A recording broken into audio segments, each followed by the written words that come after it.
Hi friends, welcome to RV garden. இன்றைக்கி இந்த வீடியோவில் ஆக்சாலிஸ் ட்ரையாங்குலரிஸ் பிளான்டோட லைஃப் சைக்கிள் பற்றி நம்ம பார்க்க போகிறோம். ஒரு சின்ன பல்புலேருந்து ரொம்ப புஷியான பிளான்ட்டாக இதை நான் எப்படி வளர்த்தேன் அப்படின்னு உள்ள 6 மந்த் எக்ஸ்பீரியன்ஸை உங்களோட ஷேர் பண்ண போகிறேன். நீங்கள் பார்க்குறது தான் இதோட பல்பு. இது லைட் ஆரஞ்சு கலரில் ரொம்ப சின்னதாக கொஞ்சம் வித்தியாசமானதாக இருக்கும். இதை எப்படி நம்ம முளைச்சி பெரிய செடியாக மாற்றுறது அப்படின்னு சொல்லி பார்க்கலாம். இதுக்கு நான் ரெடி பண்ண பாட்டு 3.5 இன்ச்சு சைஸ் உள்ள ஒரு பாட்டு. பொதுவாகவே நம்ம பல்புலேருந்து செடி ஏதாவது முளைக்க வைக்கும்போது சின்ன பாட்டில் முளைக்க வைக்கிறது ரொம்ப நல்லது. முளைக்க வச்ச இந்த பல்பு முளைக்கிறதுக்கு கிட்டத்தட்ட 10 நாள் ஆச்சு. எவ்வளோ சின்ன இலையாக அழகாக முளைச்சிருக்குன்னு பாருங்கள். இதோட இதழ்கள் பட்டர்ஃப்ளை மாதிரி இருப்பதுனால இதை பட்டர்ஃப்ளை பிளான்ட்டுன்னு நம்ம சொல்கிறோம். அந்த சின்ன பிளான்ட்டு அதே பாட்டை நான் வளர விட்டுருந்தேன். நீங்கள் பார்க்குறது சுமார் 1 மந்தான பிளான்ட்டு. இது பாருங்கள், நிறைய இலைகளோட செழிப்பாக வளர்ந்துருக்கு. பொதுவாக அந்த பட்டர்ஃப்ளை பிளான்ட்டை நம்ம நல்ல சன்லைட் உள்ள இடத்துல வச்சு வளர்க்கணும். அப்படி வளர்க்கும்போது தான் அதோட க்ரோத் நல்லா இருக்கும்.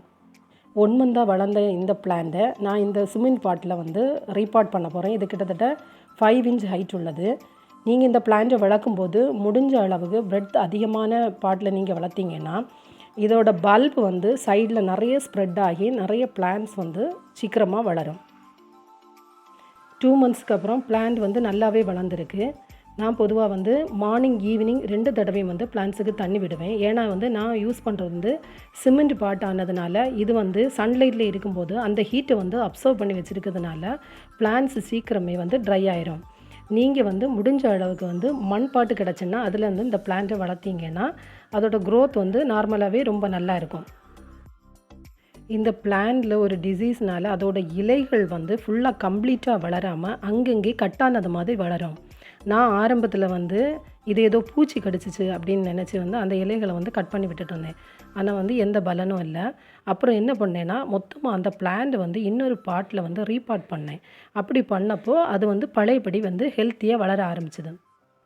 நீங்கள் பார்க்குறது 4 மந்த்ஸாக நான் வளர்த்த பிளான்ட்டு. பார்த்திங்கன்னா ஒவ்வொரு இலைகளும் ரொம்ப பெருசாக அழகாக செழிப்பாக வளர்ந்துருக்கு.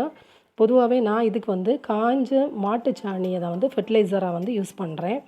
நீங்கள் முடிஞ்ச அளவுக்கு லிக்விட் ஃபெர்டிலைசராக அவாய்ட் பண்ணுறது நல்லது. ஏன்னா அதில் கெமிக்கல் மிக்ஸ் ஆகி தான் வரும். கிடைக்காத பட்சத்தில் நீங்கள் லிக்விட் ஃபெர்டிலைசரை யூஸ் பண்ணுங்கள். இந்த பிளான்ட் நிறைய இலைகளோட புஷியாக பார்க்குறதுக்கு அழகாக இருக்கும். ஆனால் அதோட பூக்களை பார்க்கும்போது அதை விட ரொம்ப அழகாக இருக்கும். இதோட கலர் பிங்க் கலரும் வயலட் கலரும் இல்லாமல் 2க்கு இடைப்பட்ட ஒரு டிஃப்ரெண்ட் கலரில் பார்க்க ரொம்ப அழகாக இருக்கும். பாருங்கள் எவ்வளோ பூக்கள் இதில் பூத்துருக்கு அப்படின்னு.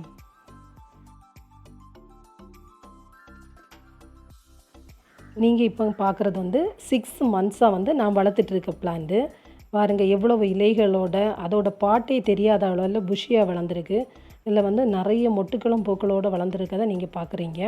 பொதுவாகவே நீங்கள் இந்த பிளான்ட்டை ரொம்ப சன்லைட் உள்ள இடத்துல வச்சு வளர்க்கணும். அப்படி வளர்த்தா தான் அந்த பிளான்ட்ஸோட க்ரோத் ரொம்ப நல்லா இருக்கும்.